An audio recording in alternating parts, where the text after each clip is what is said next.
Boris Yeltsin flew into Alma-Ata today in buoyant mood. He had come to bury the Soviet Union and to build the new Commonwealth.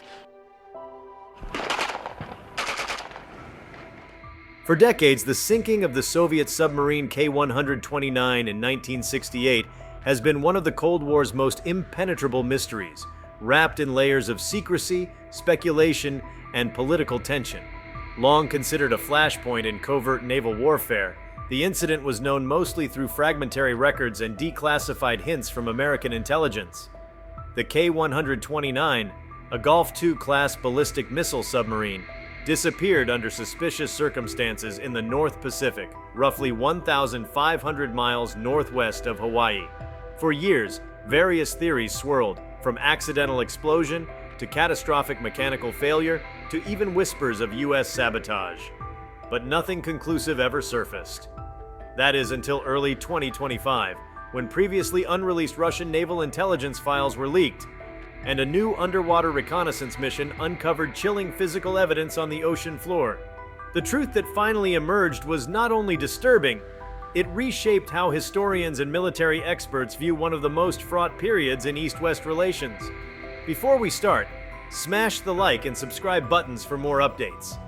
At the center of the revelation was the discovery that K-129 had not sunk due to a mechanical fault, nor had it suffered an accident during a standard patrol. The truth was darker, more complex, and far more dangerous than anyone had imagined. According to the newly revealed documentation and underwater survey images analyzed by a joint investigative group of Russian and international experts, the K-129 had been engaged in a rogue nuclear launch protocol initiated by a dissident faction within the Soviet Navy. This was not an error or malfunction. It was an attempted unauthorized strike, stopped only by the intervention of another Soviet submarine, which torpedoed the K-129 to prevent what could have been the ignition of World War III. The implications of this are staggering. For years, Western analysts debated the likelihood of command and control breakdowns in the Soviet Union, but to find concrete evidence that an actual attempt had been made to launch a nuclear missile without Kremlin authorization throws the entire narrative of Cold War nuclear deterrence into a new, alarming light. It wasn't that the global balance of terror kept the peace through mutual assured destruction. It was, at least in this case, saved by internal sabotage within the USSR's own forces. The fact that a Soviet submarine had to sink one of its own to prevent a catastrophe hints at far deeper fractures within the military chain of command than previously understood. What further complicates the matter is the origin of the rogue order. The leaked documents suggest that a faction of ultra-hardline officers aboard the K-129, disillusioned by what they perceived as the Kremlin's weakness and concessions to the West, plotted to stage a limited nuclear strike against the U.S. Pacific Fleet. Their intention was reportedly to create a scenario in which retaliation would be delayed, thus giving time for the USSR to rally internally and gain a strategic upper hand in the chaos. These officers believed that the West, particularly the United States, would be too stunned or politically paralyzed to respond swiftly.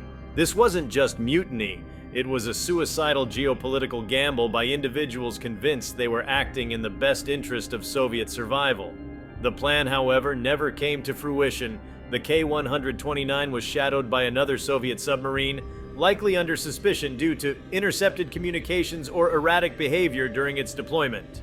When it became clear that the K-129 was initiating launch preparations outside of authorized protocol parameters, the shadowing submarine took decisive action. In one swift and brutal maneuver, it launched a torpedo that struck near the K-129's missile bay. The resulting explosion obliterated the submarine, killing all 83 men on board instantly and sending the vessel to the ocean floor in a matter of minutes. This internal act of destruction was not merely covered up, it was buried under layers of disinformation. The Soviets claimed the K-129 was lost due to a training accident or mechanical failure. The Americans, aware of something more sinister thanks to Project Azorian and the partial recovery of the K-129's wreckage, remained largely silent, constrained by their own strategic interests and unwillingness to reveal the full extent of their technological surveillance capabilities. For decades, only a handful of high-ranking intelligence officials in both countries had even a vague notion of what had really happened.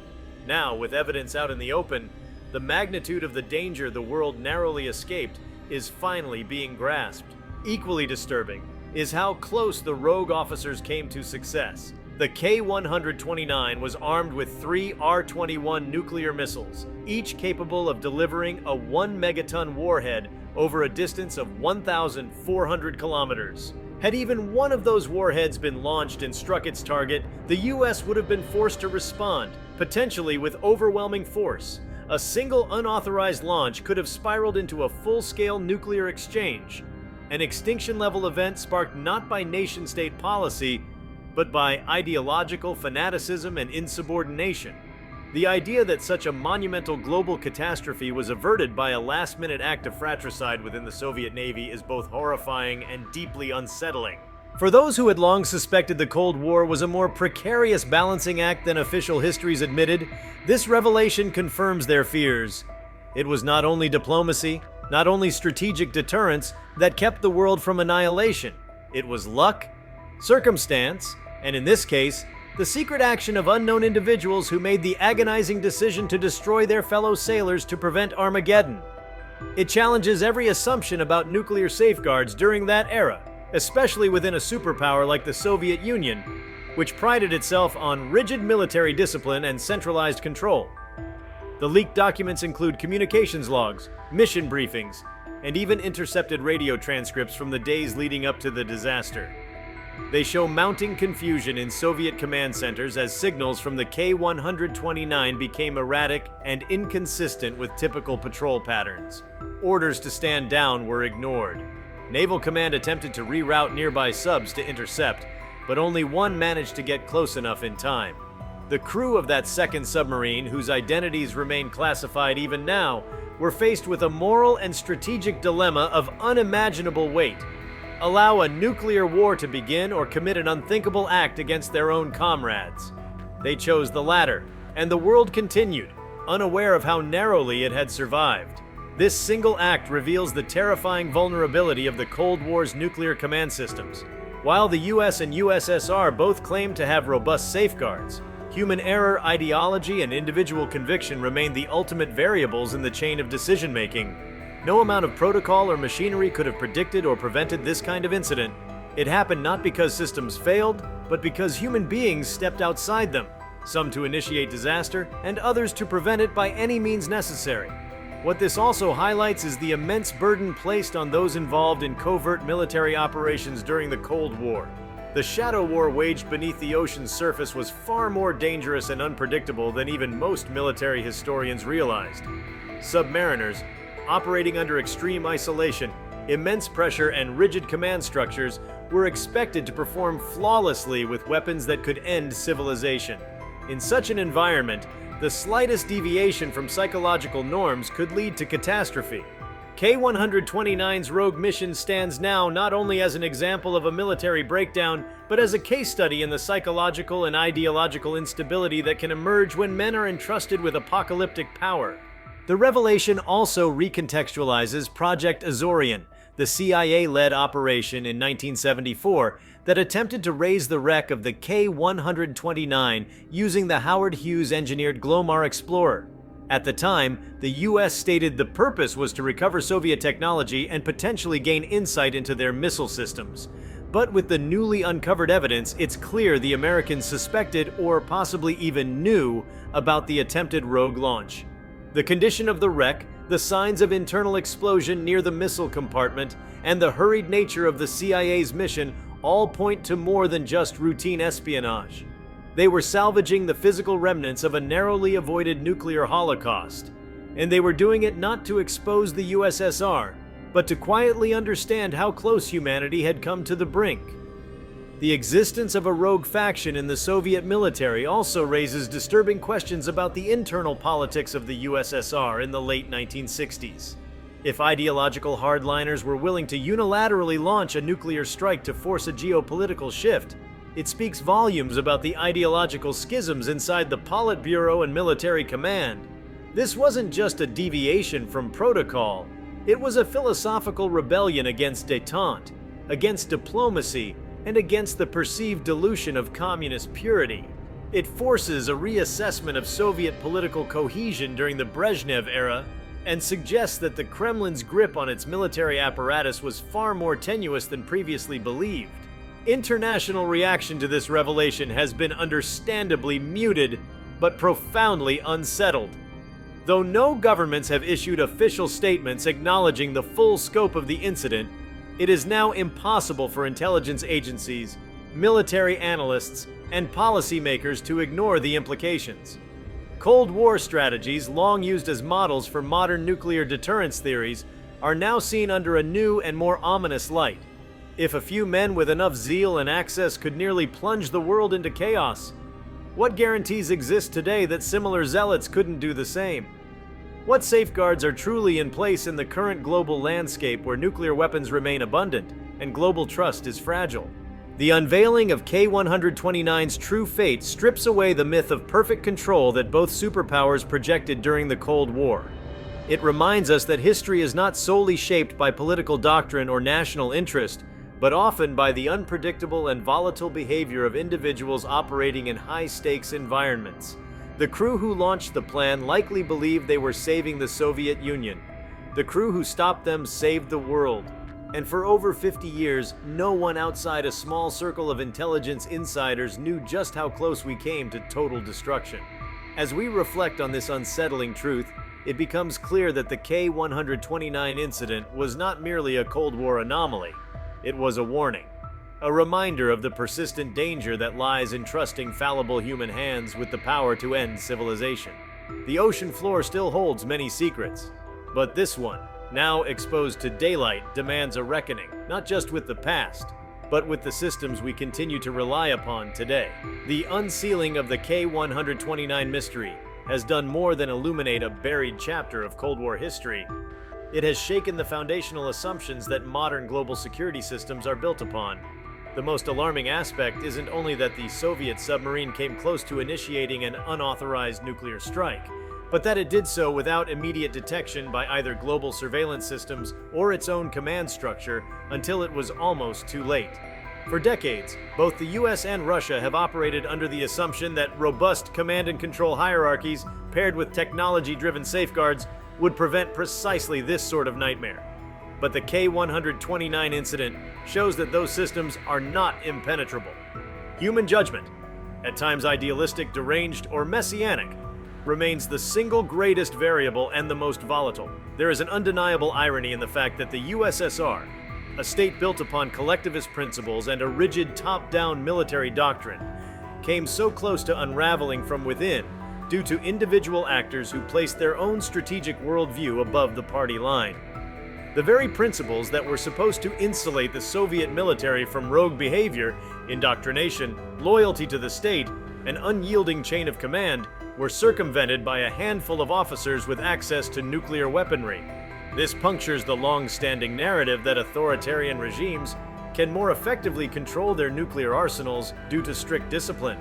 It turns out that ideological purity, when fused with access to annihilating power, can be far more dangerous than bureaucratic dysfunction or open debate. The internal intelligence memos included in the 2025 leak further illustrate the chaos and confusion that engulfed Soviet command centers during the final hours of K-129's doomed patrol. Senior naval commanders were reportedly split on how to interpret the data. Some believed the sub had gone rogue. Others insisted the inconsistencies in its communications were due to equipment malfunctions or navigational errors. There were also competing interests at play.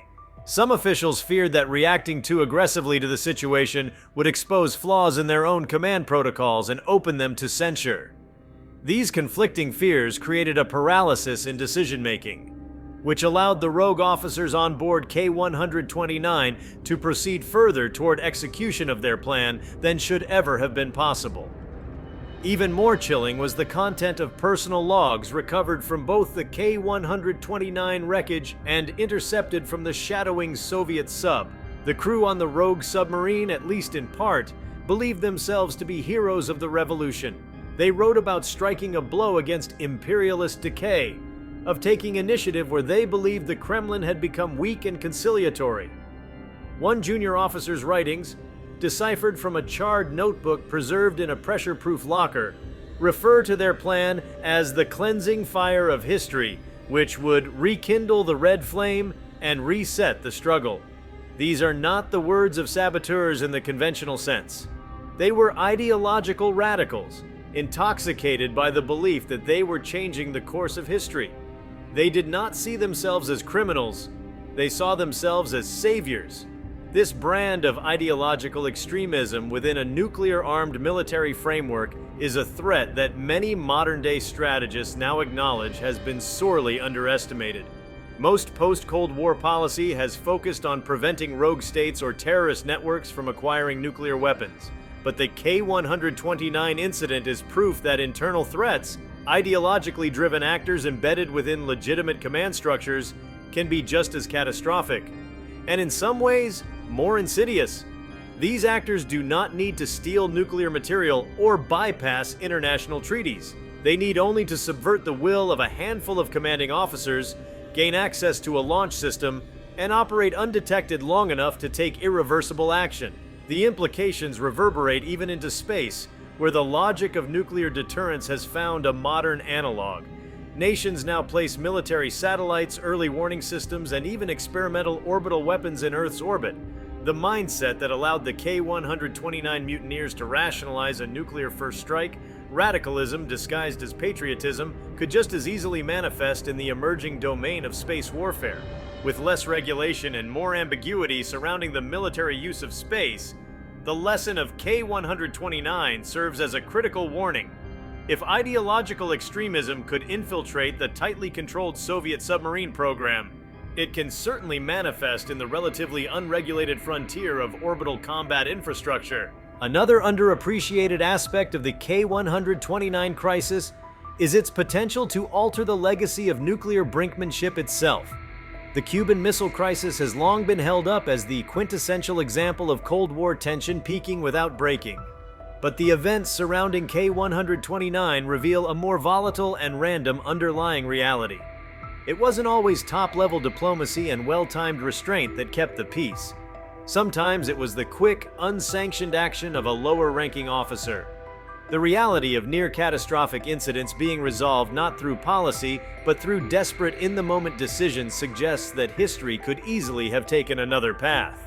Had the second submarine hesitated for even 5 minutes, had the K-129 changed course slightly, had weather patterns obscured its position from surveillance, it could have fired, and a retaliatory holocaust might have followed. The Soviet officers who stopped the rogue submarine remain unnamed in the leaked documentation, referred to only by call signs and duty assignments. Yet their decision, likely made under intense psychological and emotional pressure, is perhaps one of the most consequential military actions of the 20th century. They violated direct orders, used deadly force on a fellow Soviet vessel, and ensured that the world would remain unaware of how close it came to nuclear devastation. That they never sought recognition or disclosure, that they lived and died in anonymity, is a haunting testament to the quiet heroism that often lies buried beneath official histories. The nature of the underwater combat between the two Soviet submarines also deserves deeper examination. Submarine warfare is already a uniquely terrifying arena. Blind, cold, claustrophobic, and often decided in seconds. But what happened in this case was unprecedented. A premeditated decision to fire upon a vessel of the same flag in secret for the preservation of humanity itself. The engagement was reportedly conducted with extraordinary precision. The torpedo was targeted not at the hull, but at the missile bay, effectively ensuring that the rogue sub would never have a chance to surface or launch. There would be no survivors to tell the story, no mayday calls, no attempt at salvage. Just silence, crushing pressure, and a violent end to 83 lives in the black depths of the Pacific. That such a desperate maneuver was carried out in secret and remained hidden for over half a century shows the lengths to which both superpowers went to protect the illusion of control. It raises fresh questions about how many other similar incidents may have been erased from history by secrecy and political necessity. If such a consequential event could be buried for 57 years, what else remains hidden beneath redacted documents and collapsed Cold War infrastructures? One of the most poignant ironies of the K-129 revelation is that in the modern era of instant digital communication and satellite surveillance, such a mission would almost certainly have been detected and intercepted earlier. But that does not mean the danger has passed. Today's risk factors are different. Cyber intrusion, AI-assisted weapon systems, decentralized command environments, but no less perilous.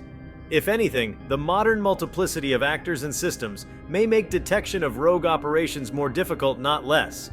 What has changed is not human nature, but the scale and immediacy with which a rogue actor can affect global systems.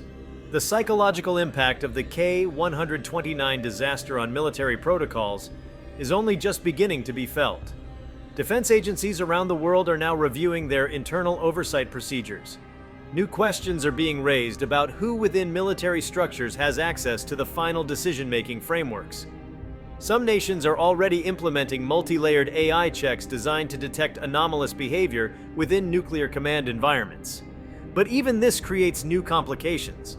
What happens when algorithmic safeguards fail or are manipulated by those with access? The K-129 incident makes clear that even redundant fail-safe systems are not immune to motivated sabotage. If you like this video, please give it a like and subscribe to our channel. Also, leave your comments below and tell us, what are your thoughts on why K-129 sank before they found it? We want to hear from you. Thank you for watching, and see you next time.